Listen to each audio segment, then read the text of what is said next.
আজ ২৪শে আগস্ট রোজ সোমবার ১১টায় বিএনপির স্থায়ী কমিটির সদস্য অ্যাডভোকেট রুহুল কবির রিজভীকে বিএনপির ভারপ্রাপ্ত মহাসচিব হিসেবে নির্বাচিত করায় শহীদ রাষ্ট্রপতি জিয়াউর রহমান ও আপসহীন নেত্রী বিএনপির সাবেক চেয়ারপারসন তিনবারের প্রধানমন্ত্রী বেগম খালেদা জিয়ার মাজারে ফুল দিয়ে শ্রদ্ধা নিবেদন করেন বিএনপি ও অঙ্গ সংগঠনের সিনিয়র নেতৃবৃন্দ।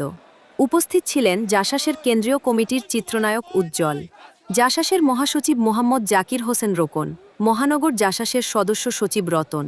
যাত্রাবাড়ি থানা জাসাসের সভাপতি বিশিষ্ট ব্যবসায়ী মোহাম্মদ আলী শেখ, সিনিয়র সহ সভাপতি বিশিষ্ট ব্যবসায়ী কর্মী বন্দব নেতা মোহাম্মদ বকুল হোসেন, মোহাম্মদ বাপ্পি, মনির সহ অনেকে। প্রথমেই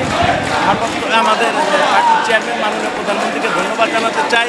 যে বাংলাদেশ জাতীয়তাবাদী দলের এবং প্রত্যেকটা অঙ্গ সংগঠনের তৃণমূলের মনের আশা পূরণ হয়েছে রিজভী আহমেদকে ভারপ্রাপ্ত মহাসচিব করা। কারণ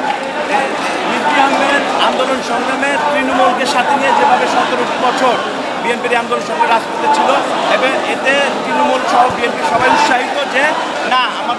আমাদের সবারই আশাটা হয়েছিল সেই সময় অনুযায়ী মূল্যায়িত হবে, এটাই মানুষ মনে করছে, দলের নেতাকর্মী মনে করছে এবং এই জন্য দল কিন্তু উজ্জীবিত যে আজকে রিজভী আহমেদ মূল্যায়িত হবেনি, যে তৃণমূল এবং দলের সেই দুঃসময়ের নেতাকর্মীদের মূল্যায়িত করা হবে।